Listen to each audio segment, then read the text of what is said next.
The intercom woke me. My secretary informed me that a lady insisted on seeing me personally and urgently. I rinsed my face to wake up and headed to my private office, looking out at the city below with disdain. I despised the place and even the people working on the 17 floors below me, despite them all being my employees. My secretary Colette entered without knocking, as I was rarely there anymore. I was just a figurehead, staying in my penthouse with nowhere else to go. A young woman walked in with an air of importance but looked uneasy in the grand setting. She introduced herself as June Parsons from SIL Social Services, trying to keep things informal. She seemed out of place and unprepared for my surroundings. June explained she had a case involving 2 children and a mother who tried to take her own life, handing me a letter found next to the mother. The letter began, "My dearest John." I recognized the handwriting immediately, flashing back 11 years to when my life changed drastically. I remembered that chaotic morning vividly. A burst water main on Chiswick High Road caused a massive traffic jam, making me almost an hour and a half late. My secretary caught me sneaking into the office, scolding me for my dead phone and informing me that Tony Jordan had been trying to reach me. I didn't want to meet with him as he and his brother had no clue how to handle contracts or keep clients satisfied. Tony informed me there was a problem with the Johnson job and I needed to fly out immediately to smooth things over with their board to prevent them from taking their business elsewhere. He was confident I could handle it as I had before. Internally, I resented Tony and his brother Robert for mismanaging the company, but I knew expressing this would risk my job. Tony demanded I catch a noon flight because Simon Johnson had retired and his nephew Paul Johnson was now in charge. He dismissed my plans with my wife Sally for the theater, prioritizing the Johnson account over my personal life. I protested about needing to pack and my commitment to Sally, but Tony insisted, stating Sally would understand the importance of the Johnson account, which made up nearly half of our revenue. He suggested calling her to pack my things as there wasn't enough time for me to go home before the flight. I left his office, reflecting on how I started working for Henry Jordan right out of college when the company was a small operation. Henry had navigated tough times during Maggie Thatcher's policies, saving the company while others went under. Henry Jordan capitalized on the surplus machinery during tough times, fixing and selling it at high prices to developing countries. A classic Tory, he likely kept profits offshore to avoid taxes. As bankruptcies declined, Henry shifted focus to becoming a middleman for companies selling machine tools in Europe, assembling and delivering machines within the EEC. The company thrived until Henry's 2 sons, Tony and Robert, joined. Despite their university education, their just-in-time approach caused delays as they didn't account for unexpected issues in our line of work. Simple planning could have avoided these problems, but they insisted on tight schedules that often led to late deliveries and unhappy clients. Tony insisted I fly to New York to resolve the Johnson job issue, despite it being their responsibility. Knowing the board would blame me if things went wrong, I complied. I called Sally at the SIL factory to let her know. She also worked for Jordan and Sons, and I knew we'd both be in trouble if things went south. Sally and I met years ago when she joined the typing pool. We got married 4 months later and enjoyed 10 happy years together at home. Work was fine until Henry's sons took over, disrupting the company dynamics.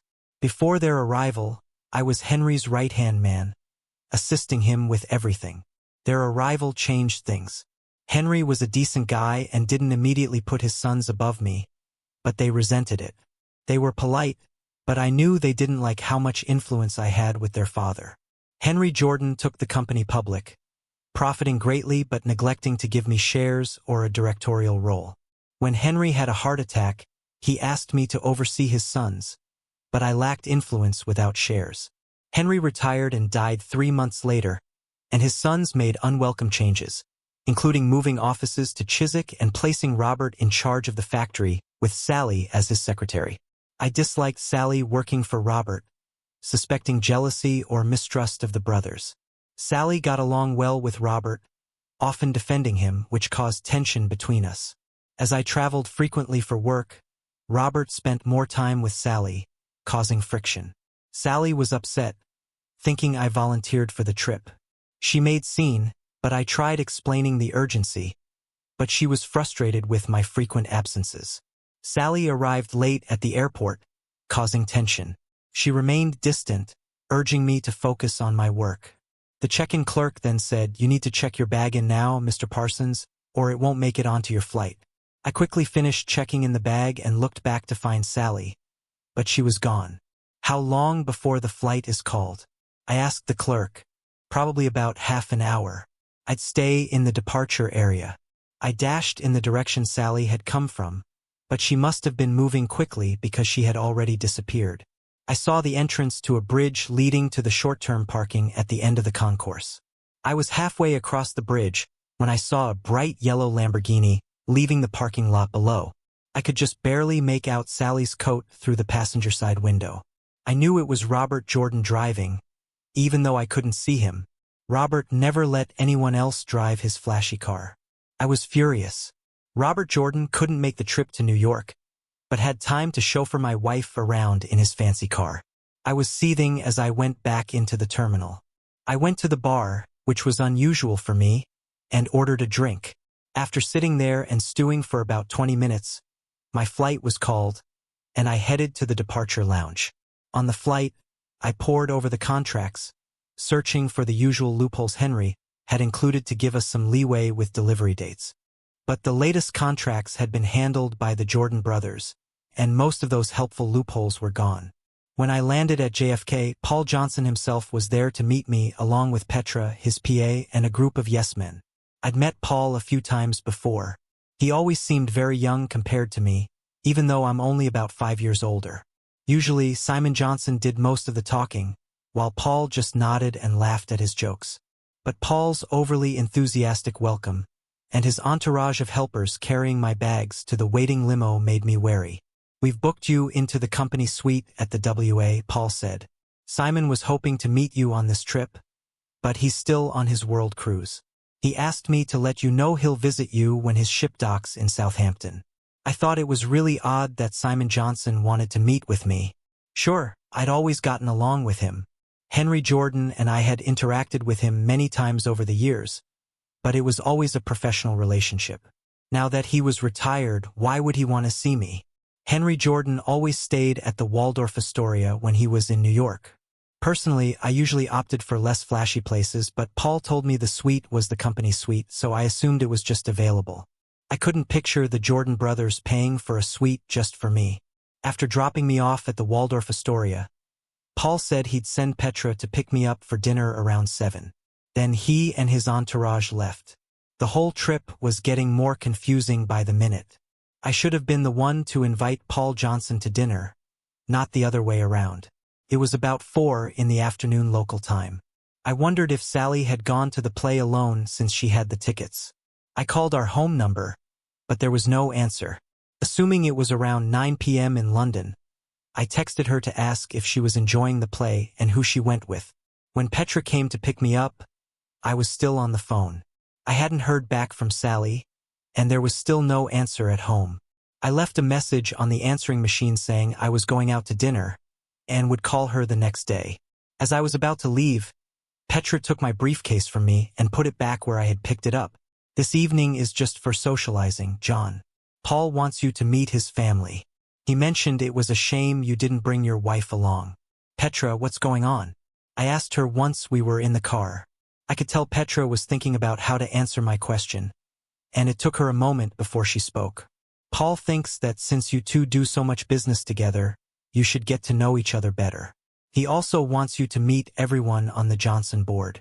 None of this made much sense to me, until I wondered if maybe Johnson and Partners were considering hiring me away from Jordan and Sons. That seemed like the only reason for all the strange behavior.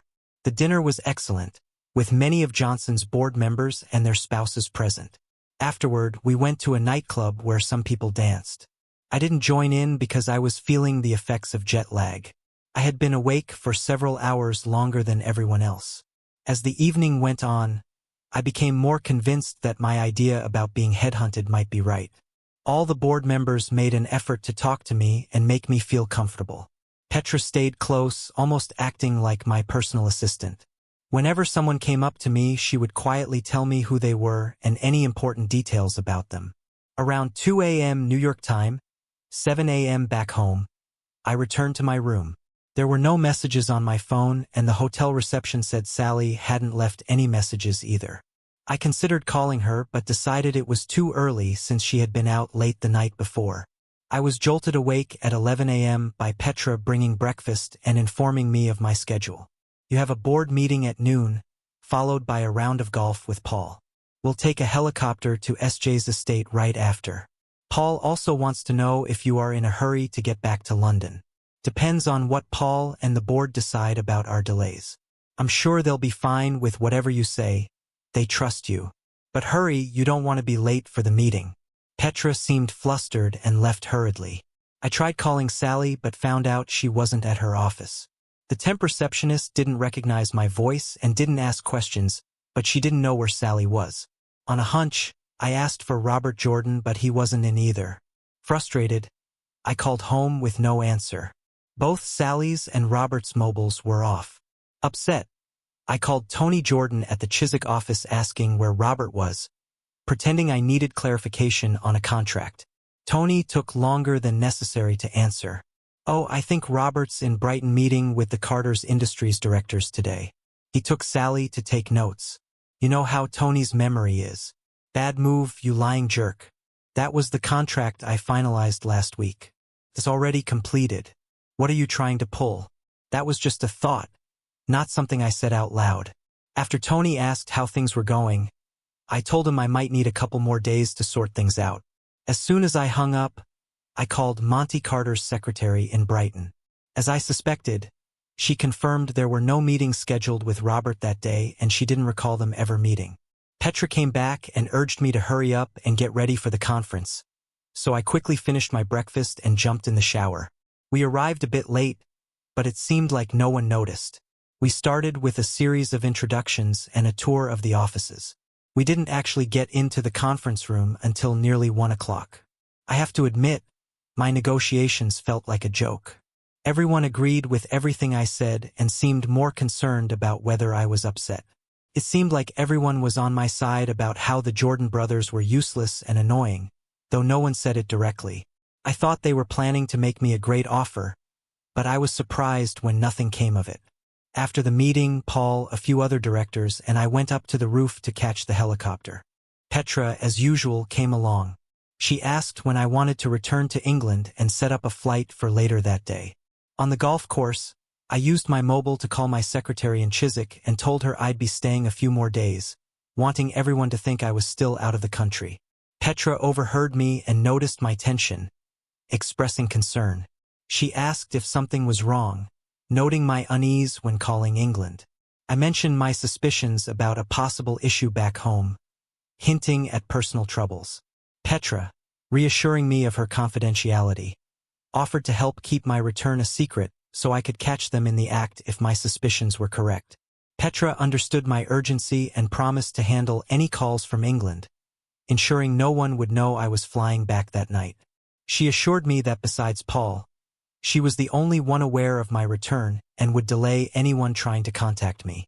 As I was talking to Petra, I noticed Paul approaching. Petra subtly signaled him and he changed direction to talk to the other players, allowing me to make my calls in privacy. After the game, we went into SJ's mansion for dinner, where I saw SJ's daughter Beatrice again. I noticed something seemed off. I'd known Bea for years, but she seemed uncomfortable around me that day. I couldn't figure out what was wrong, but I felt like they knew something I didn't. I started to worry that telling Petra about my suspicions might have been a mistake. We flew back to the company headquarters later that day in the helicopter, and then Petra took me to the airport. She had arranged for someone to pick up my things from the Waldorf Astoria. The flight back to Heathrow was smooth, but once we landed, a steward met me in the arrivals area and directed me to a service phone for an urgent call. "John, it's Petra. We had everyone waiting for you on the phone last night after you left. Your wife called and I told her you were in a meeting with Paul. Later, both Johnsons called separately, and I gave them the same message. Your wife called again, asking when you'd be home. I told her you were booked on the Saturday evening flight. Was that okay? Thanks, Petra, that should work. I'll call them from my mobile later and tell them the same thing. I appreciate your help. Stay in touch, John. I'll let you know if anyone calls here again." So my wife had called and seemed worried about where I was. I wondered why she suddenly cared so much. I booked a room at the Novotel near the airport and found that Hertz had already delivered the car I ordered from New York. Since the company had an account with Hertz, it was the easiest option, but the car was reserved under my name personally. Not feeling tired, I decided to drive by my house. Sally's car was in the driveway, and the house was dark. It was just after 4 in the morning, so this was expected. I called the house phone from the call box at the end of our street, but there was no answer, and the voicemail picked up. I called 4 times, and since no one answered, I assumed Sally wasn't home. I left the car where it was and walked to the house. After quietly entering and quickly checking the place, I confirmed it was empty. I decided the best thing to do was wait for Sally to come back. I made a pot of coffee and settled into the lounge. I had hoped the coffee would keep me awake, but it didn't. The sound of the Lamborghini's loud exhaust woke me just before 8 o'clock. From the window, I saw Sally and Robert get out of the yellow car and walk up to the house. "Come in, Bobby. I'll be quick with my shower and getting dressed. Go into the kitchen and make some coffee, will you? I need something to clear my head." It was strange. Neither of them noticed me sitting in the lounge, even though the door was wide open. I guess some people just don't see what they're not expecting. Sally ran upstairs while Robert headed into the kitchen. I heard him rummaging through the cupboards and then calling out to Sally. "Where's your coffee maker, Sal?" "It's on the counter," she answered from upstairs. "I can't find it," he replied. Sally came downstairs saying, "You men are useless without a good woman around to help you," as she walked into the kitchen. "That's odd. It should be on the counter. I don't think I left it in the—" "Oh my God. What are you doing here?" Sally had come into the lounge looking for the coffee maker and finally noticed me. She was wearing just a skimpy bra and a thong, neither of which I had seen before. "I was just sitting here waiting for my so-called faithful wife to come back. Now I think I'm gonna smash that slimy jerk's face in," I said, getting up from my chair. Both Robert and Sally were frozen in shock for a moment, as they thought I was still in the US. Then, Robert snapped out of it and tried to make a run for it. Unfortunately for him, our front door had a complicated night latch with a tricky lever. The more he yanked and pulled, the more panicked he got. I slammed him against the door and gave him a beating. It seemed like he didn't even know how to defend himself. Sally was screaming that it wasn't what it looked like and trying to pull me off Robert. I don't think I hit him much as I wanted to. Honestly, I'm not a violent person by nature. When he tried to curl up on the floor, I stopped hitting him. I'm sure others might have kicked him while he was down, but I couldn't bring myself to do that. I turned the latch the right way, opened the door, and pushed him outside. Without really thinking, I also grabbed Sally and shoved her out. I slammed the door shut and headed to the lounge, this time going straight to the liquor cabinet. Sally knocked and rang the doorbell for a while. From the window, I saw Robert get back into his car, then come out with a travel blanket, probably to cover Sally since she was barely dressed. Sally started yelling through the mail slot, insisting that it wasn't what it seemed and begging to come back in. I refused to argue with her, so I ignored her. Some neighbors had started watching from their doors and yards. Sally must have realized I was back in the lounge, so she switched to banging on one of the lounge windows, still shouting for me to let her in. Unfortunately, she hit the window too hard. Just as the police showed up, the window shattered and Sally cut her arm badly on the glass. It felt like only moments later that paramedics and an ambulance arrived. I'm guessing the police called them. I didn't. A policeman knocked on the door and spoke briefly with Sally and Robert before approaching me, seeking my side of the situation. I explained that I had found my wife with another man in my house. The officer noted that the man claimed I had hit him, which I confirmed, adding that I hadn't struck my wife, only shown her the door. Another officer, who had been talking to Sally and Robert, indicated that neither wanted to press charges and that there was no violence involved. However, Sally had a serious cut on her arm that required stitches, and she needed clothes for the hospital. I refused to provide them, suggesting that her boyfriend could buy her some new clothes. As the Lamborghini followed, I mentioned that I needed to call the window repair service and my lawyer. The officers left, hoping not to return. My lawyer connected me to his colleague who handles divorces. She said she'd start the process, but couldn't do much until we knew who Sally would be using as her lawyer. It all depended on how Sally wanted to handle things. I noticed the police driving by several times that morning while I was putting Sally's clothes, which I had put in trash bags, into the garage. I figured there must have been some sort of arrangement between the police and Sally. They must have told her that I had put her things in the garage. Around 4 in the afternoon, a different police car showed up, this time with just one officer who stayed inside the car. Soon after, a Ford Transit van, driven by one of the factory guys, came down the street and backed into my driveway. I opened the garage door with the remote and saw what was happening. Sally, with her arm in a sling, got out of the passenger seat with a woman from her office, while the man and woman loaded Sally's belongings into the van. I heard Sally trying to open the service door between the garage and the kitchen. When she found it locked, she came around and rang the front doorbell. John, we need to talk. You've got it all wrong. Nothing happened between Robert and me. John, I know you're in there. Please, let's talk. You're making a huge mistake, Sally called through the mail slot.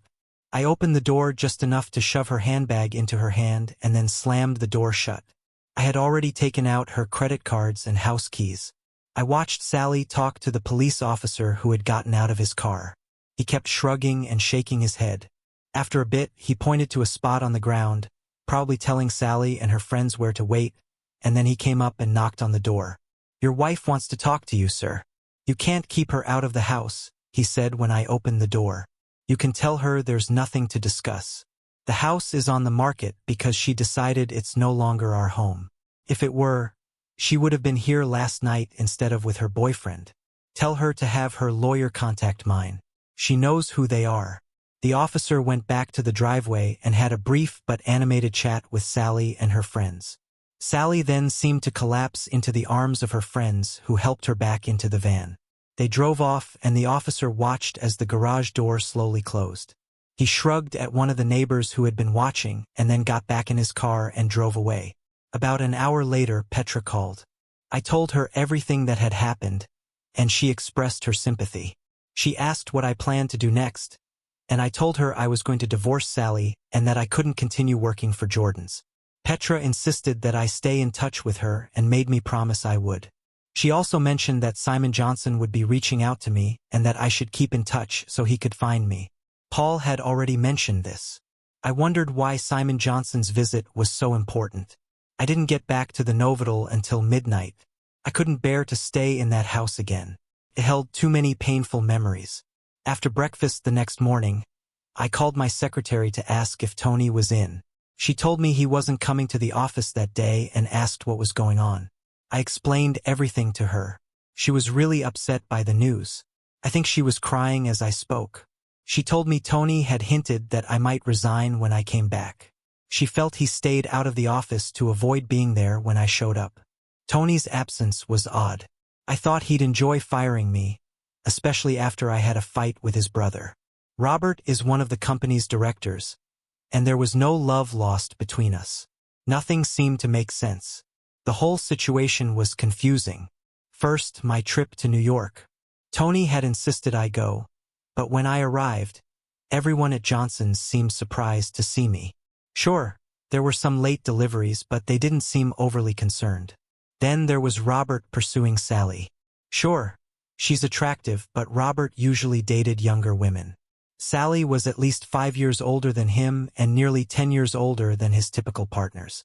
Maybe they could have fallen in love after working together so much, but I had doubts about Robert doing that. I went to the office to pick up my personal belongings. While I was there, I wiped the hard drive on both my company computer and my laptop, but only after copying everything onto zip drives. I delivered my resignation letter, which my secretary had prepared for me, directly to the personnel officer.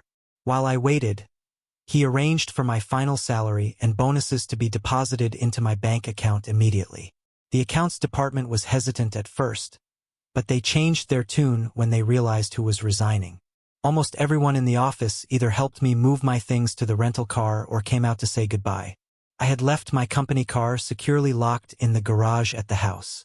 I wanted to make sure I got everything I was owed before returning it. That was pretty much it. I stayed at the Novotel for about a week while I looked for a flat I liked. The house sold quickly because it was in a good neighborhood and I priced it to sell fast. As for work, I decided to take a few months off to think about my next steps. I was still hoping Johnson's might make me an offer, so I didn't want to commit to anything else too soon. Regarding Sally, I saw her a couple of times, and both times ended with heated arguments. Actually, both times I called her a cheating little 403 and she reacted angrily. We couldn't have a civil conversation. I was surprised she didn't move in with Robert right away. She didn't move in with him until several months after I kicked her out. I'm not sure where she stayed in the meantime, but the guy I hired to keep tabs on her said she moved in with Robert right after our first big argument at the lawyer's office. The situation was so intense they almost had to call the police. Sally probably realized there was no chance of reconciliation during that meeting. Our second big argument happened when we signed the divorce papers. Sally, who looked odd, was sitting at the table in a large winter coat and seemed uncomfortable. My lawyer and I sat across from her while the details of the settlement were read. After Sally signed the papers, they were placed in front of me. As I was about to sign, Sally asked, "John, are you really sure you want to do this? There are some things you need to." I interrupted her, asking my lawyer, "Did I just hear a cheating, lying little 403 say something?" Sally went into a rage, calling me names, so I quickly signed the papers and left the room without saying anything else. As I've mentioned, I didn't want to get into a shouting match with her. A few weeks, maybe a month after the divorce was finalized, Petra called to let me know that Simon Johnson would be arriving in Southampton that weekend. I made plans to meet him at a hotel in town. After going through the formalities, Simon and his wife talked to me about their cruise. I couldn't shake the feeling that he was up to something. Even though he was just a longtime client, he was acting like an old friend. We exchanged condolences about Henry's death, and he expressed his regret about what had happened between Sally and me. He mentioned he was sorry he hadn't acted sooner, but had to respect Henry's wishes. This made me realize he had been avoiding the real issue. Things got clearer when Bea walked into the room. She greeted me with a hug and kiss on the cheek, then handed Simon a briefcase. After that, she and Simon's wife left before he opened it. "All right, John, let's get down to business," Simon said. "What did you think when Henry floated the company and didn't give you any shares?" I wasn't sure how to respond. "Well, it was his company, and he could do whatever he wanted with his money," I said. "But you helped him build it. From what I know about Henry, you probably went out of your way for him more than once." I didn't reply, thinking he'd get to the point soon. "Did you know Henry owned a large share of Johnson's through offshore holding companies? Those same companies also hold a significant portion of Jordan's shares." This was news to me, but I decided it was better to stay quiet and listen to what Simon had to say. "Tell me, what did Henry say to you when he retired?" "He knew his time was short. He asked me to try to keep his boys under control. But since I wasn't on the board, there was little I could do. Yes, I'm sorry to say this, but Henry did that on purpose.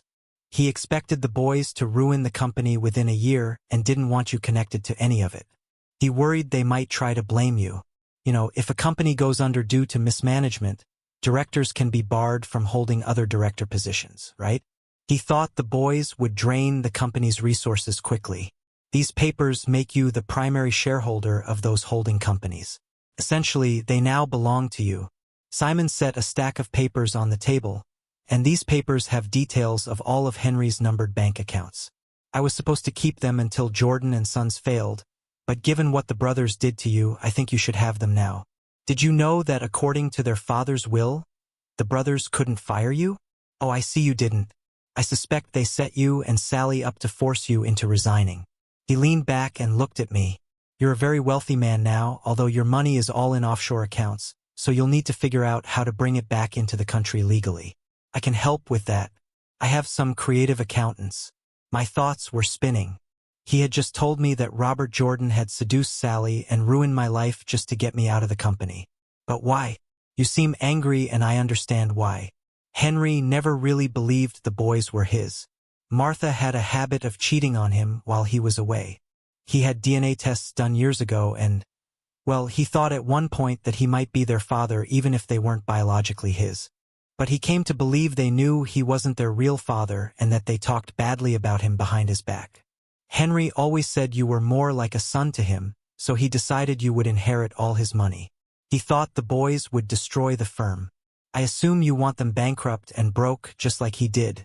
But what about the employees at Jordan's? They'll lose their jobs. No, not if a big American company takes over. Do you see Henry's plan now, John? Johnson's will cancel its contracts with Jordan's in the next week or so. Then, right after that, some offshore shareholders will sell a bunch of Jordan's shares on the London Stock Exchange. That will drive the share price down. The right bank officials will be tipped off, and they'll call in the company's loans. Then, a group will come in and buy what's left of the company from the banks. You can guess who will lead that group and be the main shareholder, but no one will know that part. You'll then renegotiate the contracts with Johnson's. Maybe, eventually, you'll invite me to join your board. A merger between Johnson's and Jordan's could put you on Johnson's board as well. How does that sound, John? I don't get it. Why didn't just leave the company to me from the start? He knew you'd be dealing with legal challenges to the will for years. You were with Henry almost every day during his final years, and you know he was a bit eccentric. He thought the family would claim you had too much influence over him. They also suspected he had hidden money abroad. They've spent a lot of time and money looking for it. That's why Henry left everything in my care. Anyone checking where your money comes from will find it's from me. Plus, since I'm not with Johnson and Partners anymore, they can't accuse us of insider trading. And I've been on that damn ship for the last 6 months. So here's where things stand now. I'm the joint chairman of Simon Johnson Associates. I've left Paul in charge of the American branch while I oversee operations in Europe. The Jordan brothers went bankrupt and are banned from being company directors for 10 years. They've tried to get back into business a couple of times, but I had people watching them closely. Surprisingly, Robert married Sally. I think he believed Sally might get some of the money he suspected was coming to me. But since that money officially came to me after Sally and I divorced, he didn't have a chance. Once they were married, I went to court to stop her alimony payments. After that, they got nothing from me. Their marriage didn't last more than a year. I honestly felt sorry for the twins Sally had with him. I assume they met in the office after I kicked her out since the person I hired to watch her said they rarely met in the evenings. I doubt Robert ever paid her child support after he left her. You wonder about these things. I kept thinking about how long Robert had been involved with Sally. She must have gotten pregnant quickly after our separation. I saw her pushing a stroller on Slough High Road just a year after I kicked her out. The last I heard of Robert, he was living somewhere in southern Spain with the Pill Squad investigating him. Southern Spain is close to Morocco, and I'm sure he was using fast boats to get around. That's why I tipped off the Pill Squad. As for Tony, he's apparently driving buses around London. Not the best job. His wife divorced him after she found out about his affair. I'm sure you can guess who told her.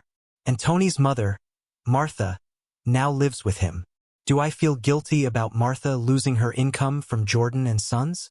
Really, the question is whether Martha felt any guilt about cheating on Henry. You reap what you sow. Last I heard, Sally was living in a council flat in Slough, probably relying on social benefits. Maybe she's doing something else on the side. Sorry, that was a harsh thought, but that's how I feel. Things started moving quickly once we got going. Paul and I made a great team. We were both trained by top professionals. Henry Jordan trained me and Simon Johnson trained Paul. Over the next few years, we acquired a lot of other companies. Merging our companies made us a large multinational corporation. Now Paul and I have stepped back and let our teams handle most of the work. Simon Johnson and his wife settled in England. He bought a nice estate right next to mine. His daughter Bea and I spend time together, but we're not planning to get married.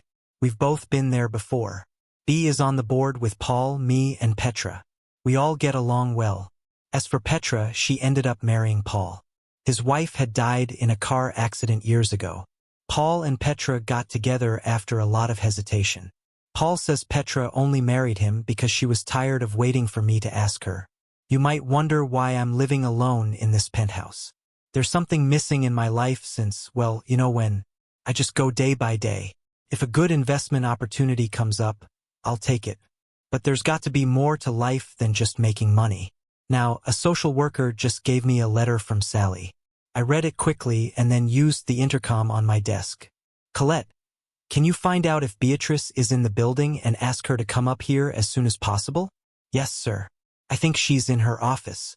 I saw her earlier and haven't seen her leave. Bea arrived at my door a few minutes later. I handed her the letter without saying a word. As she read it, she took deep breaths, showing she was upset by what she read. That nasty, spiteful little bitch. Did you know about this? Not at all. What are you going to do? I don't have a choice here, B. I turned to June Parsons and asked, which hospital is Sally in? SIL General. And what's her condition? When I visited last night, they didn't have much information. She had taken a mix of pills, pretty much everything she had at home. They managed to pump her stomach, but they're unsure how long she was unconscious. The doctor said it would be a while before they know more. And the kids? I placed them with an emergency foster mother last night. She'll take care of them today. I wanted to check with you about what you want to do. Oh, I need to retrieve that note. If she doesn't survive, the coroner will need to see it. That's fine. Make a copy for me, B, and give the original back to Miss Parsons. Colette, get me the general manager of SIL Hospital right away. I used the intercom again. Soon the phone rang. Hello? Yes, you know who I am. I have a question for you. How much is your hospital over budget this year? All right, here's the situation. You have a patient named Sally. Sorry, June. What's Sally's last name? Sally Crawford, June Parsons replied. That was unexpected.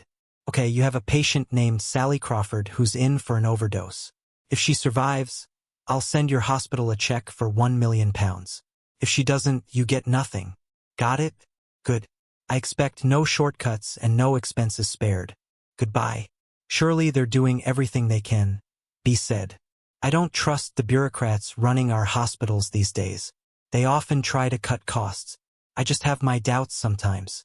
Anyway, offering £1 million should ensure they give Sally the best care possible. All right, now let's go pick up my kids. I assume that's why you're here, June.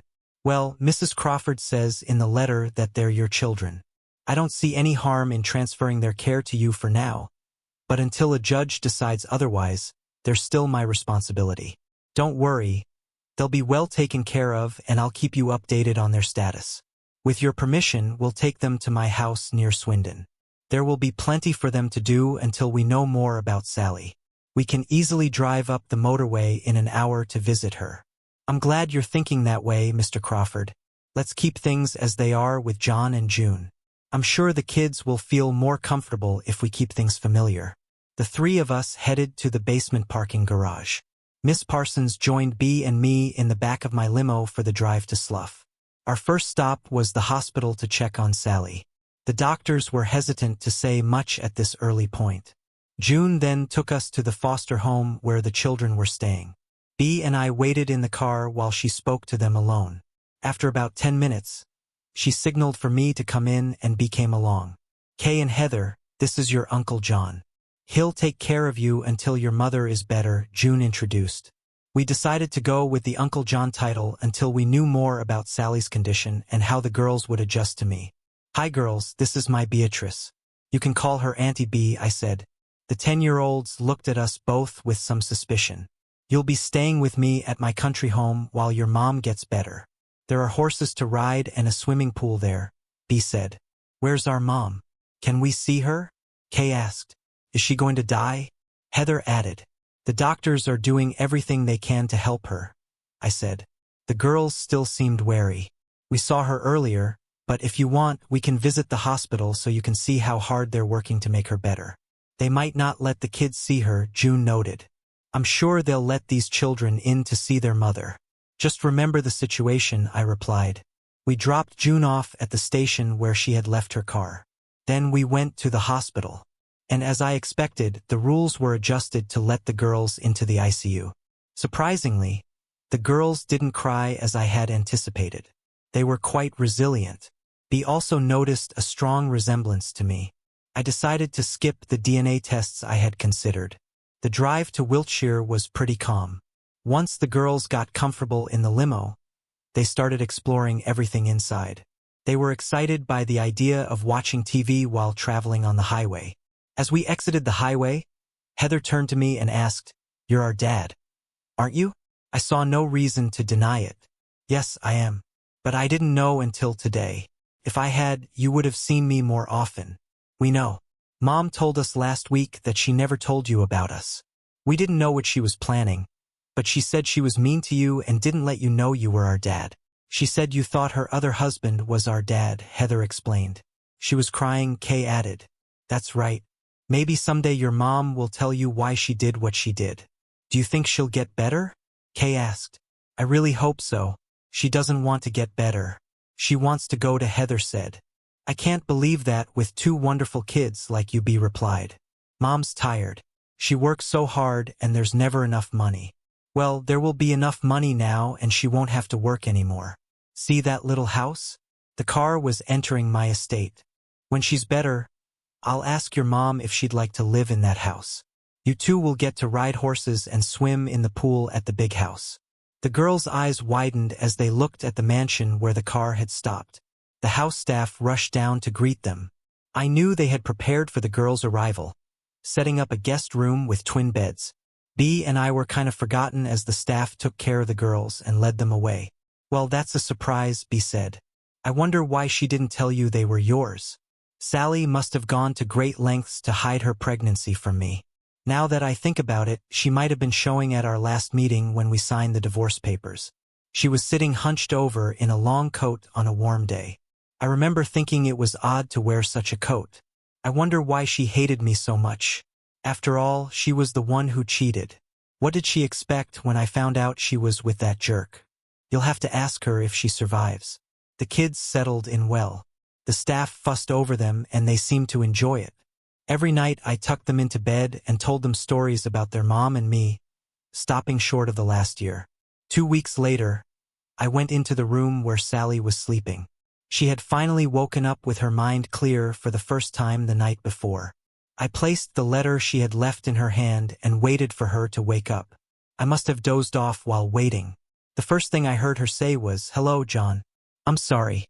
I looked at her and saw she was staring at the letter in her hand. "How are my girls?" "They're doing well. I left them at the swimming pool this morning. They're keeping my staff very busy. They're two lovely girls and a real credit to you. B will bring them here this afternoon." "Thank you. I'm sorry I kept them from you. It was a foolish thing to do out of anger. Once I did it, I didn't know how to undo it." "Well, I can't think of a worse way to handle it than what you chose. I was desperate. You know, I owe thousands of pounds I can't repay. Robert left me with so many debts, making me sign for everything. I think he married me because being bankrupt, he couldn't get credit. You don't have any debts now, Sally. I've paid them all off. And those lenders you borrowed from are now out of business for good." "Oh, you found out about them. That wasn't hard. They showed up at your apartment demanding money while one of my staff was collecting the rest of the girls' things. He told them to come back later and they got quite a shock. They won't bother you again. Why are you being so kind to me? The last time we saw each other, that was a long time ago, Sally, and I was still hurt then. Now it's just a painful memory. Although, I was really hurt reading your letter. It'll take me a long time to forgive you for keeping my girls from me. I'm sorry. That's all I can say. Well, as far as the girls know, we're friends now. Tomorrow, if you agree, we'll move you to my house. I've arranged for a couple of nurses to care for you there. Once you're fully recovered, you and the girls can live in one of the estate houses. That way I can see them often. You're not going to take the children away from me? I'm not going to take their mother away from them, no. They love you, maybe even more than I did. But I'll make sure you never keep them away from me again. I'm sorry. That's all I keep saying. But I truly am sorry for all the mistakes I've made. There's one question I need to ask you, Sally. Why did you get involved with that creep in the first place? Don't you think I've asked myself that question 1,000 times over the past 10 years? I'm not sure I have a clear answer. He worked on me very carefully over a long period. I know why he did it. He told me when he figured out the girls weren't his. It didn't take him long. They look so much like you. He said they couldn't fire you because of their father's will. They were convinced you had some of their father's money. They thought you might use some of it to start your own business if you lost your job. They had private detectives watching you all the time. They were really upset when you went to Southampton and met Simon Johnson. Then, a week later, the company's 4 biggest contracts, including Johnson's, were cancelled. But you knew that was coming, didn't you? I think the bank seizing their assets really shocked them. They didn't expect that. Next, the police showed up at the house. Did you know Robert charged almost everything to the company? We had nothing. No house, no car, nothing. Robert and Tony were arrested for misusing company funds. But I have a feeling you were behind that. No, Sally. The law took its own course without my help. But Robert and Tony were getting outrageous salaries. What did they do with all their money? I'm not sure. They both liked to play the stock market. And Robert spent money like water in clubs. He also liked to gamble. I think they had spent it all by the time they decided to get you out of the company. They hoped you'd reveal where you thought Henry had hidden the money. You still haven't explained why you got involved with that jerk. Well, I was angry with you. Robert was very manipulative. He deceived me. Every time you were away, he'd make little comments. He let me overhear things that made me think you had girlfriends everywhere. It's hard to explain, but I'd hear him talking to Tony about expenses for nightclubs and other things.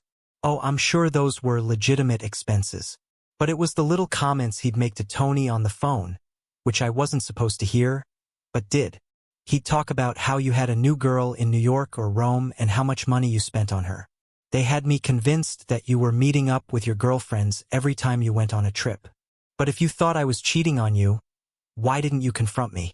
Because I couldn't bring myself to believe it. If I had confronted you and you admitted it was true, what would I have done then? I wasn't as strong as you. I don't think I could have walked away and divorced you. I would have ended up miserable. But over time, I started to doubt my belief. Then that play came up. You knew I wanted you to take me to it. Well, Robert was there when you called to say you were going to New York. He heard our conversation, and since I was crying, he comforted me.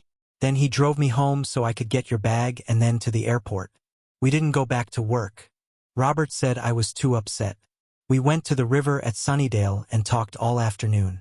After that, he took me to dinner and to the play that night. I think I must have had too much to drink.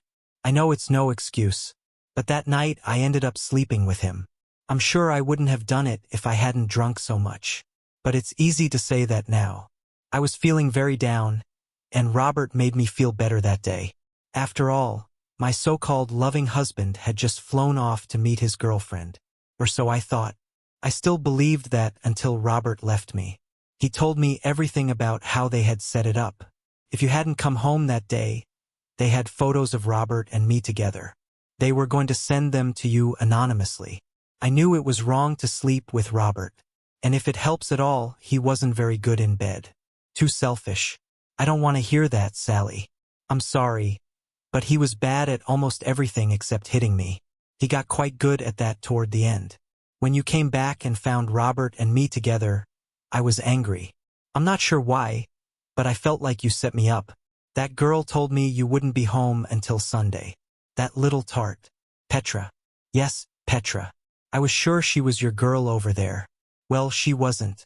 Don't you think I realize that now? But I thought you set me up so you could catch me and divorce me. That made me really angry. Oh, I suppose I was really angry with myself.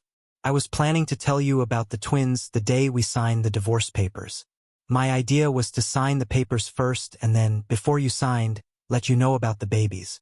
This way, it wouldn't look like I was using them to get you to change your mind and take me back. You would have had the choice to sign or not. But you were still angry with me. I should have realized then that you weren't cheating on me. If you had been, you wouldn't have been so upset about my actions. Instead, you called me a terrible name and I lost my temper. I'm sorry. Stop apologizing. What's done is done and nothing can change it. Will you ever forgive me? Forgive you? That's a tough question. I might eventually forgive you, but I'll never forget. However, there are 2 wonderful young girls involved now and we need to think about them. I'll be polite to you, and I expect the same from you.